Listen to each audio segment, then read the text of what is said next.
Finally, mga kahagard, so nandito na kami, start na kami maglakad. So medyo maputik ngayon dahil nga maulan. Oo. Ganito yung sitwasyon namin. Dito, syempre, alam niyo na kasi lagi ko naman ito binablog. And mahirap talaga, especially kapag maulan and pagtaniman na ng palay. Dahil nga, madulas, maputik. Oo, ayan. Tatlo lang kami. Ayan. Maputik. Guys, dala ko yung aking, kagabi, yung nakuha ko sa dagat kagabi na mga seashells or tuhilon. Ayan. Hindi pa to ganito ka yung putik, pero kapag tag-ulan na talaga and kapag taniman ng palay talaga.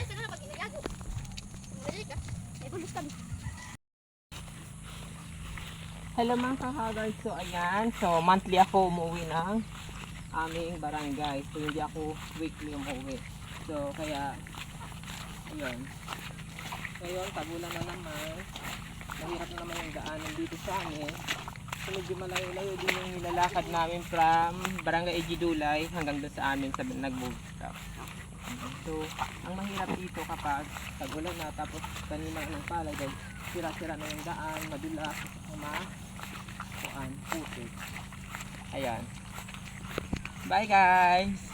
Guys, so medyo malayo-layo pa yung ating nilalakad, diba? Sabi ko sa inyo, yung papunta dito sa amin hindi din basta-basta, lalo kapag maulan dahil nga malayo-layo din yung nilalakad.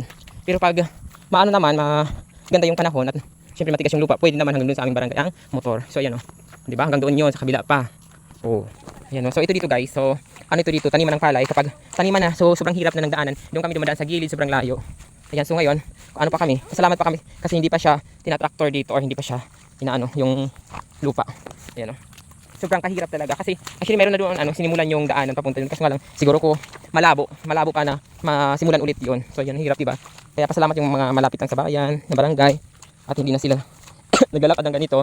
Kaya yung mga estudyante, sobrang hirap na hirap yan kapag tag-ulan na. Kaya ako bibihira lang ako umuwi lalo na kapag ganito maulan na.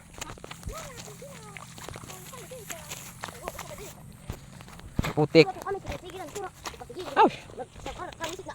Grabe ba, putik. So, nandito na kami sa may tulay, banda. So kaya pasalamat din kami dahil may tulay kahit paano, kahit mahirap pa yung daanan, at least may tulay kasi ang importante din yung tatawiran sa ilog, di na kami bababa doon or di na kami tatawid kapag baha, so delikado. Ayan, so tiis-tiis muna talaga sa hirap ng daanan guys. Ito nga dito. Sobrang layo pa talaga ang nilalakad namin from barangay Ejidulay to barangay Nagbubtak mga kahagard. So ayan mga kahagard, nandito na kami malapit sa aming barangay. Ayan, grabe nang hihina na ako dahil nagugutom na nga ako. Oh, ito dito hindi pa rin to tapos na daanan. So, di ba? So parang putol-putol pa hanggang doon. Hirap. Ay nako, ang hirap, maging mahirap. Finally, nandito na kami sa aming barangay. Naulan na, naabutan na kami ng ulan. Daan muna tayo dito kay Inay.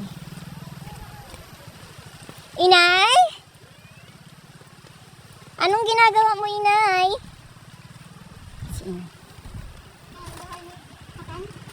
Ano? Parahigan.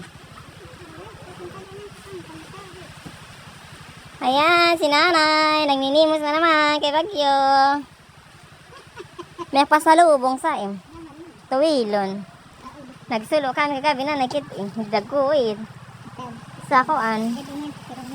Dito na tayo lutuon. Para dito na mangaon. Hari si Nanay, nagninimos na naman. O pa kain oranan kami din sa baryo.